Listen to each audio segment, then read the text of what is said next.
Assalamualaikum warahmatullahi wabarakatuh. Kembali lagi dengan saya Revo Ferdiansyah di Titik Temu Update. Di balik berita ada cerita. Kali ini ceritanya saya berada di kantor LSM Lodaya Kerawang. Kita langsung akan berdialog dengan ketua, yaitu Pak Nace Permana. Pak Ketua, apa kabar Pak Ketua? Siap, alhamdulillah baik.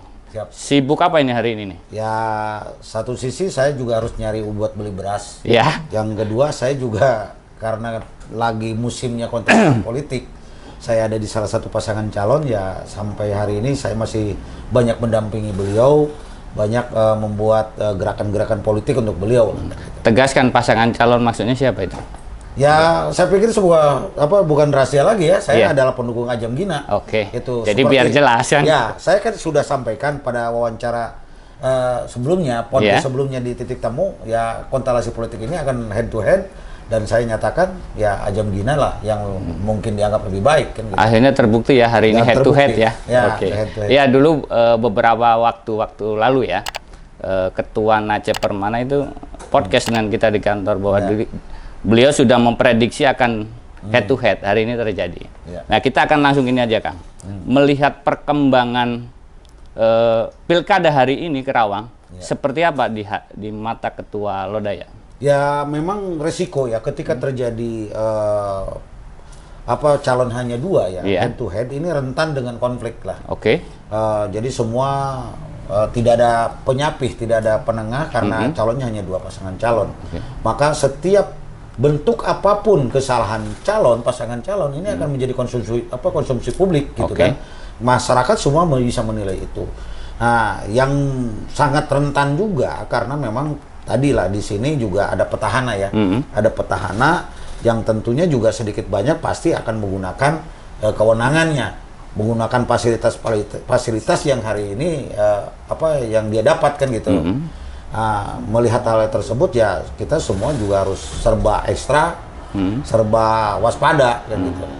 Nah, melihat kemarin kan gini, KPU sudah menentukan mengundi ya nomor urut. Ketua itu kan masuk dalam tim kemenangan ya.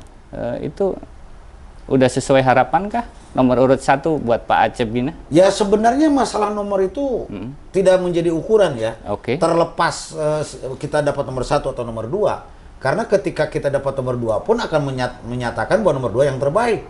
Gitu. Kebetulan Pak Acep Gina ini dapat nomor 1. Dan terbukti kan ketika Pak Haji Aib dengan Mas Lain dapat nomor 2 ya dia juga ngomong nomor 2 yang terbaik kan gitu. Artinya apa arti sebuah nomor? Tapi yang terpenting itu kerja politik kita yang harus kita matangkan, bukan masalah nomor kan gitu. Jadi, dan yang penting menang, Bren. Ya kan yang jelas gini, yang juara itu tidak ada nomor 2, selagi masih ada nomor 1. Siap. Nah gini, Ketua, Kang. Akhir-akhir ini nih, baru kemarin ini rame di media sosial, beredar foto bahwa ada Ketua KPU, itu foto bersama paslon. Dan ada yang lain. Nah, tanggapannya seperti apa, Pak? Ya kalau saya menilai bahwa ini secara etika politik tidak baik ya gitu kan, karena Ketua KPU itu adalah seseorang yang memiliki power terkait dengan penyelenggaraan pemilu. Itu secara etika politik sangat tidak dibenarkan kalau duduk satu media bersenda gurau kan gitu. Terlepas apapun yang dibicarakan. Karena publik akan menilai itu. Ya, secara terbuka saja sudah berani, apalagi yang di panggung luar yang tidak dilihat publik. Mungkin ada saja pembicaraan itu. Wajar dong kita seujon kan gitu. Nah, maka di sini diperlukan ketegasan. Ketegasan dari Bawaslu di KPP ya, terutama di KPP karena ini menyangkut penyelenggara pemilu. Tapi di sini Bawaslu harus segera ngambil tindakan. Melaporkan ke DKPP karena ini sudah jelas melanggar etika politik. Gitu. Ketua KPU itu sebagai penyelenggara, ketika duduk bareng dengan pemain, ini pasti jadi sorotan. Kan ini salah satu paslon ini kan pemain, dia penyelenggara. Nah, posisi wasit di mana? Kenapa nggak ditiup peluitnya? Gitu. Nah, saya menyinggung kedekatan, mungkin secara pribadi kedekatan ya sah-sah saja. Tapi ya ketika memang ini menjadi sebuah aturan, mereka harus tahu diri lah dua-duanya kan gitu. Satu pemain, yang satu penyelenggara. Harusnya ya seorang Ketua KPU ya saudari Mari ini ya memposisikan sebagai ketua KPU, bukan orang yang kenal dengan bupati kan gitu, apalagi karena sebagai calon kan gitu. Hari ini sebagai calon. Artinya dengan foto itu dampaknya akan kemana-mana ya? Oh ya pasti, orang akan berasumsi. Kalau sudah berasumsi, kebenarannya kan sulit, gitu kan, diprediksi benar atau tidaknya kita sulit, tapi sudah asumsi, sudah terbangun. Nah ini kan yang di-uploadnya oleh anggota dewan. Nah di situ ada anggota dewan. Nah, di situ ada ketua KPU, ada Muspida kan gitu, yang lain juga hadir. Nah, ini jadi timbul pertanyaan, terlepas yang diomongin dalam forum itu bukan urusan pilkada. Apapun itu ya? Apapun itu, tapi sangat menimbulkan asumsi gitu kan. Kenapa? Ya di dalam forum ruang terbuka aja berani, apalagi di luar forum yang artinya kamar tertutup yang tidak berani, yang tidak diketahui publik kan gitu. Saya baca di media ya, bahwa sedikit klarifikasi ketua KPU bahwa ini tanpa tidak sengaja gitu akan bertemu gitu loh, bahwa nanti lain kali kalau ada paslon mau lari lah, gimana kan? Ini tidak disengaja gitu. Ya sebenarnya yang pertanyaan saya tidak sengaja atau memang tidak tahu aturan gitu kan? Harusnya ketika jadi ketua KPU harus tahu batasan komunikasi dengan siapa. Kalau seorang calon datang ke kantor KPU layaknya yang tuan rumah menerima tamu sah-sah saja. Yang terpenting itu diketahui orang lain gitu kan, tidak ada hal-hal rahasia. Tapi kalau ketemunya di luar kantor KPU, apalagi di rest area gitu kan, artinya sesuatu yang terlepas itu direncanakan atau tidak akan menimbulkan asumsi lain gitu. Nah, jadi kalau mengatakan suatu saat akan ketemu calon akan lari, ya silakan aja Anda melakukan perbuatan apapun yang terjelas etika-etikanya harus dijaga. Gitu. Ini sudah terjadi lah ya. Terus KPU hari ini harus seperti apa menurut? Ya DKPP harus bertindak dong. DKPP harus bertindak. Iya, kelihatan sudah tidak netral dong kalau seperti itu. Artinya gitu. sudah ada bukti itu ya, foto itu ya. Sekarang mau nggak? Gitu kan, ketua KPU misalkan punten dengan Ajam, gitu kan, ketemu di mana? Sok, mau nggak seperti itu? Demi keadilan gitu. Demi keadilan. Nah, itu dong, demi keadilan. Nah, di sini juga saya harus menyinggung ya. Peran Bawaslu. Karena kami melihat ini masih banyak foto-foto bupati, status dia sebagai calon hari ini, bukan sebagai bupati. Tapi gambar dia masih banyak, entah itu ucapan ulang tahun Karawang, atau himbauan-himbauan lain, itu ada di ruang-ruang publik, yang bisa diakses oleh masyarakat. Di kantor desa itu banyak foto-foto bupati, yang hari ini sebagai calon. Kecuali kalau dia tidak nyalon lagi, itu tidak jadi ukuran, tidak jadi masalah. Tapi posisi dia hari ini jadi calon. Jangan sampai ada kesan memanfaatkan fasilitas negara, memanfaatkan jabatan. Walaupun hari ini sudah turun kan, ada PJS-nya, ada PJ-nya.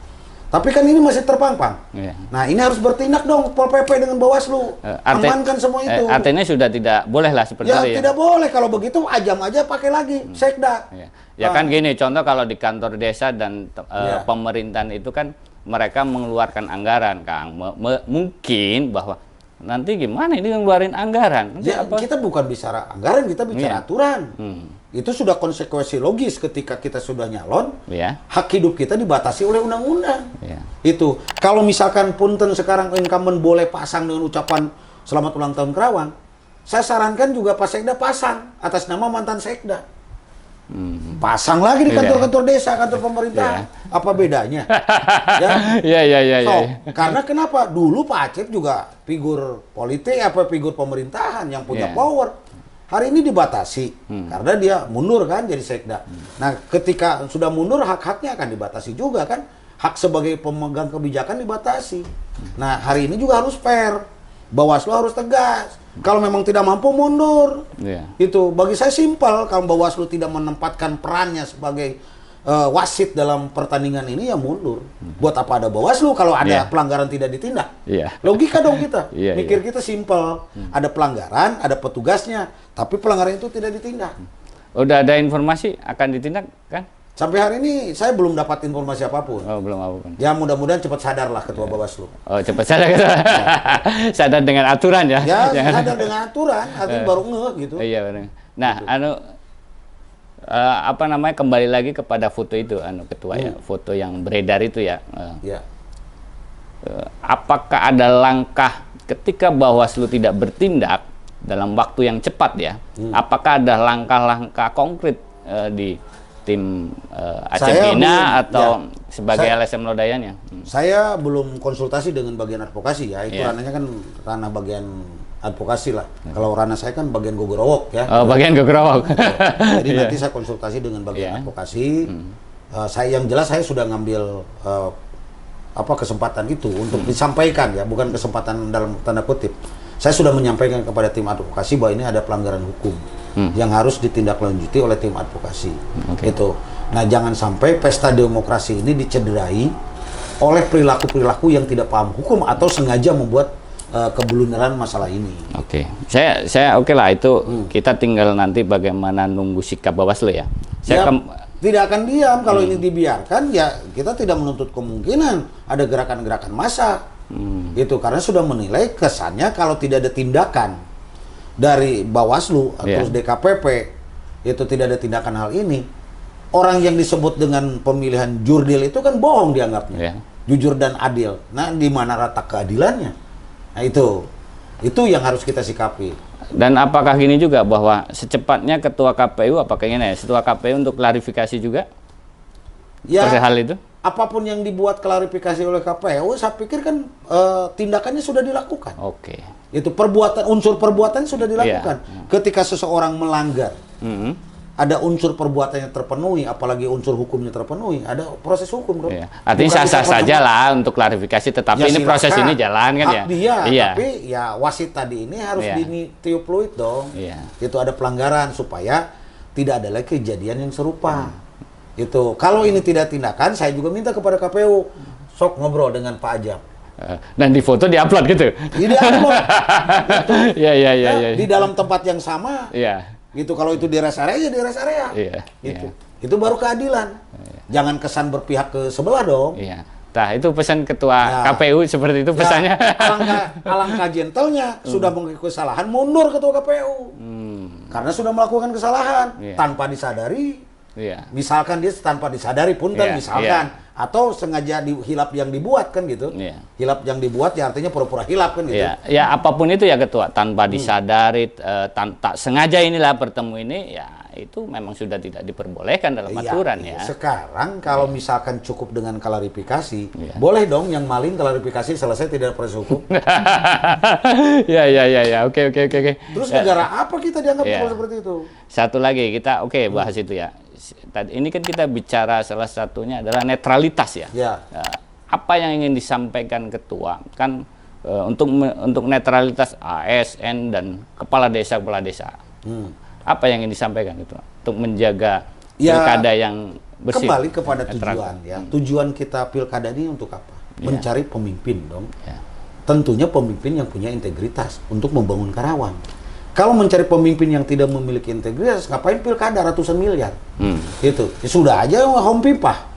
Logika kita kan gitu. Nah, dalam proses mencapai good government tadi, dalam proses pilkada pemilihan calon pemimpin yang baik, di antara yang terbaik di antara yang baik, prosesnya harus dilakukan dengan benar. Ketika prosesnya tidak dilakukan dengan benar, outputnya juga tidak akan benar. Maka dari proses ini harus dibenahi. Itu. Saya misalkan yang Repo saudara, ketika Repo wasit, saya pemain, ya profesional dong. Jangan mentang-mentang kenal ini saudara, jadi permainan ini jadi ricu kan gitu. Nah, misalkan pun dan ketua KPU kenal dengan bupati ini, dalam posisi ini kan harus bisa menempatkan posisi dong. Dia sebagai apa, ini sebagai apa. Gitu. Oke, cukup ya. Dialog-dialog dengan ketua Lodaya. Bagaimana nanti kita meminta ketua KPU-nya seperti apa? Yang terpenting satu, sebelum ditutup, ketegasan hukum. Oke. Ketika kepala desa terlibat, ASN terlibat, proses. Itu ketika ada pelanggaran, proses. Selesai. Baru itu menciptakan pemerintahan good government. Oke. Siap. Kita tunggu selanjutnya aja. Terima kasih. Wassalamualaikum warahmatullahi wabarakatuh.